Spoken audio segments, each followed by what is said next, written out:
Sometimes we must live through the darkness in order to see the light. We must visualize.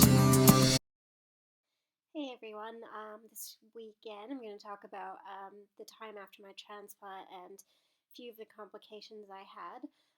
After the transplant day, it was pretty much wait and watch for my counts to go up. I was able to have a lot of outings from staying in the hospital room. We ended up getting one of the apartments at the Foothill Hospital, so we didn't have to stay in a hotel anymore. We actually had our own apartment, so I had my own room. We had a kitchen, there's TV, everything that we'd ever need. And so I was able to go and spend a lot of time outside the hospital room. One morning, I believe it was a Thursday, we were going in to get my counts checked into the hospital. And that weekend, I was hoping that I'd be able to go home to Lethbridge for the weekend to spend time at home because I hadn't been home for about a month at that time. And I remember the nurse coming in and asking if I've had any grapefruit juice, and I was like, no, I know how grapefruit juice affects the medications I'm on. They're like, oh, okay, that's a bit weird. And then they came in and told me that, or my mom, I guess, that I had venal occlusive disease, which is essentially your liver and kidneys start shutting down, and there's a high chance that you're going to die. They ended up telling my mom that I was probably about 10 minutes away from going into a coma or going into the ICU and not making it. So that's when she called my dad, and my dad came up, as he said in his video. I didn't realize how sick I was. I just remember being upset that I wasn't going to be able to go home to Lethbridge that weekend. That night, when everything went down, it was a very scary night. My mom spent the night in the hospital room, and when she was off getting dinner or something, I remember asking the nurse that came in, I said, can I die from this? And she looked at me, she's like, I've only seen 3 other patients that had this disease, and only one of them made it. And I was like, okay, thank you. And it kind of gave me peace that there's a chance I'm not going to make through this, but, I had the peace, I was okay with it. I ended up turning the corner that night. It was a very spiritual night. I had a blessing from the missionaries that came over and my dad, and it was a very interesting night. I don't remember a lot of it, but it was very spiritual, and there was intervention that night. So the next morning, things turned around, and as my dad said, I started getting out of the woods. He liked to use that term a lot.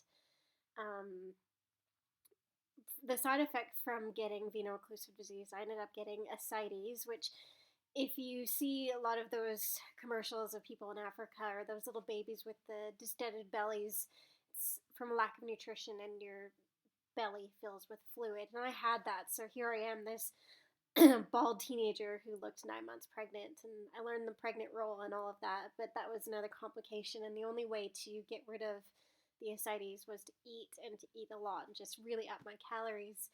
And I was off chemo then for a couple of weeks, and it was still really hard to eat, so I had to force myself to eat to be able to get rid of that ascites. Eventually, it did go away. In the aftermath of the transplant, I did develop GVHD, which is graft versus host disease, where your body kind of rejects the new cells or new part or whatever that it gets in.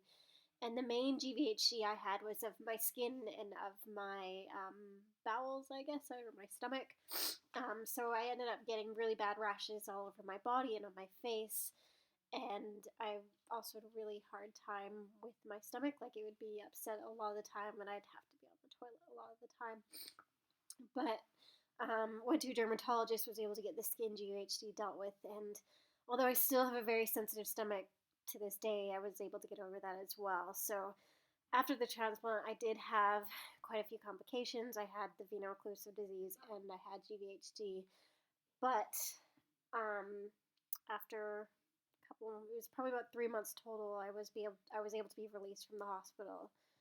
The thing I'll say is, when we were waiting to watch my counts start going up, we had this chart on my wall, and my mom would be like, hey, guess a number for tomorrow. What, your number is going to be for like hemoglobin or something like that. And I'd give a number, and usually I was within 50 of that number. So it was very interesting that I'd say a number the night before and I was really right on it. That's when the secret comes in. So after I was released from the hospital and I was able to go home, I had weekly checkups at the Children's Hospital, and then it went to monthly, went to bi-weekly, then to monthly, and then eventually to yearly. And I'm still having yearly checkups to this day. I'll talk about that another time. But if you have any more questions about after the transplant or during transplant, just let me know. I'll try to answer. Hopefully, my mom will get me her video and she'll be able to share a bit more of what happened after the transplant, as I don't remember a lot of it. Next week I'll talk about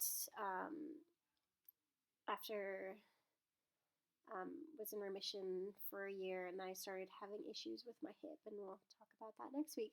So remember to like, share, ask any questions you have, and I'll see you next week.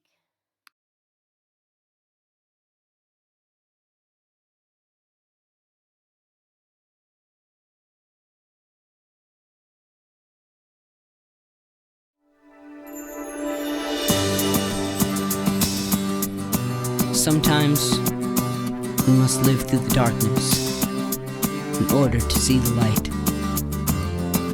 We must visualize.